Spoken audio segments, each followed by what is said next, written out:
Direct बँकेतून आला आहे एजन्सीमधून? एजन्सी. आय डी दाखवा.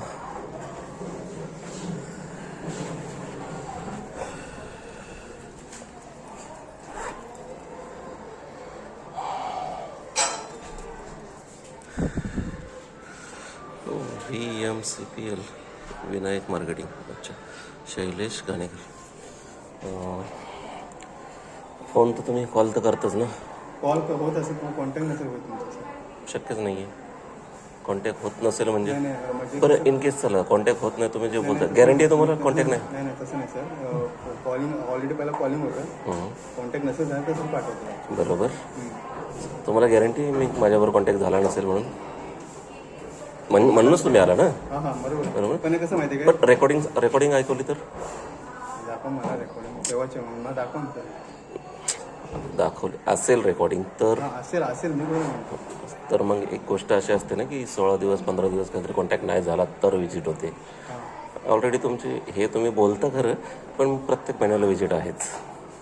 मी तुमच्याकडे फर्स्ट टाइम आलो ॲक्च्युली. प्रत्येक महिन्याला एजन्सी चेंज होते ना, सर्व रूल्स माहिती आहेत मला. हो हो माहिती आहे. एजन्सी चेंज होते, प्रत्येक महिन्याला व्हिजिट होतं. प्रत्येक वेळेस हेच सांगणार की कॉन्टॅक्ट झाला नाही, पण रेकॉर्डिंग सगळ्या महिन्याच्या दाखवल्यात तर असेल तुमच्याकडे ज्याला ठेवायचं तो ठेवणार सर. ठेवणारच ना, कारण आता ठेवावंच लागणार ना, कारण सरळ तुम्ही कस्टमरला तुम्ही बोलणार की तुम्ही कुठं बोलताय, मग आम्हाला आमची प्रूफ ठेवावे लागतील ना. बरं ठीक आहे, चला आता दुसरं एक गोष्ट, तुम्ही व्हिजिट करायचं तर तुमची एक रिस्पॉन्सिबिलिटी आहे की मला कॉन्टॅक्ट करून कन्फर्म करायची की तुम्ही घरी आहात.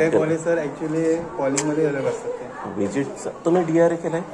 आमच्याकडे DRA केलाय. DRA मध्ये एक रूल आहे, बँकेत RBIने सांगितलेलं आहे की कस्टमरला पहिलं कॉन्टॅक्ट करा, व्हिजिट अपॉइंटमेंट घ्या, मग व्हिजिटला जा. तुम्ही केलात?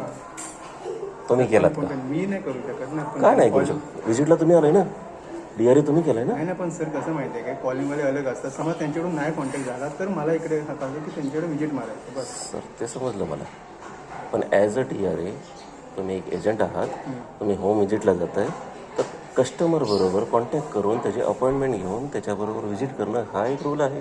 काय रूल? मग तुम्ही कॉन्टॅक्ट केला का? मी नाही का नाही केला? पण मी नाहीच कॉल केला. विदिन 24 आवर्स तुम्हाला कॉन्टॅक्ट करून नंतरच व्हिजिट व्हायला पाहिजे. तुम्ही डायरेक्ट व्हिजिटला आलात हां ज्याने म्हणजे रूल ब्रेक करून आलात. पहिली गोष्ट म्हणजे रूल ब्रेक करून आलात, ते वरतून येऊ देत ना कॉल. तुमचा एक रूल आहे ना, तुम्हाला DRA मध्ये शिकवलेला आहे ना, किंवा RBIने गाईडलाईन्स दिलेली आहे, तुम्ही नाही करत ते फॉलो. मग आम्हाला ते ठेवावं लागतं रेकॉर्ड्स. काय करणार? काय म्हणजे काय नक्की काय? ऑलरेडी कॉन्टॅक्ट्स होतात. मी सांगतोय माझा हेल्थ इश्यू आहे, जॉबलेस आहे, मी आत्ता पेमेंट सध्या करू शकत नाही. 1 बाय 1 सेटलमेंट करणार, माझे मल्टिपल डेट्स आहेत. आत्ता एक लास्ट मंथमध्ये IDFCचं केलेलं आहे. 1 बाय 1 सेटलमेंट होणार. आणि तुमचं तर बँक तर काय विचारच नको, 54,000ची लिमिट 84,000वरती पोचवलेलं आहे कार्ड. इंटरेस्ट लागला असेल ना सर. इतकं डबल 5 महिन्यात तुम्ही 54चे 84 गेले. 5 महिन्यात 54,000ची लिमिट आहे कार्डची. बरोबर आहे सर, तुमचं म्हणणं बरोबर आहे. ठीक आहे, जे काय असेल ते सेटलमेंट तर मी प्रिन्सिपलवरती करणार. मग आता जॉबलेस आहे सेटलमेंट तुमचं प्रिन्सिपल होणार सर. असं आणि इंटरेस्ट ते मलाही माहिती आहे, पण सध्या माझ्याकडे नाही आहेत. जसे येतील तसे मी 1 बाय 1 क्लोज करत चाललेलं आहे. त्यांनी असं नाही, पण काहीतरी एक अमाऊंट चालू ठेवा ना सर, असं म्हणतो तुम्हाला. ते पॉसिबल नाही आहे, कारण मी जॉबलेस आहे. आणि तुम्हालाही माहिती आहे, ती मी भरली तरी ती माझ्या इंटरेस्टमध्येच कट होणार आहे. माझी प्रिन्सिपल जराही हलणार नाही. मग मतलब काय भरून? बरोबर आहे. तेच पैसे मी जर कोणाचं समजा ऐका, तेच पैसे जर मला इतर बँक मला ऑफर करत असेल की तुम्हाला व्यवहार चांगला देऊन मला हे 9% मी क्लोज केलं. IDFC 9%. नाही तसं नाही, तुम्हाला इथे व्यवहार भेटेल असं काय नाही. हा पण तसं म्हणजे सर, तुम्ही एक अमाऊंट चालू ठेवली, XYZ जे काय असेल ते चालू ठेवलं. ज्यावेळी तुमच्याकडे महिन्यानं किंवा वर्षानं पण तुमच्याकडे एक अमाऊंट आली, ठीक आहे, जवळजवळ 8 ते 10 बँकेचं डिफॉल्ट आहे. सगळ्यांना जर मी थोडी अमाऊंट दिली तर त्याच 10 बँकेचं मी एका बँकेचं क्लोज नाही करणार. थोडी देण्यापेक्षा मी बेटर मी माझाच विचार करणार की माझे मी कसे क्लोज करू सगळे. मी सगळ्यांना थोडं का देऊ? ते थोडं तुम्ही फायदा तरी काय, त्याच्या काय मला रिटर्न भेटणार आहे का?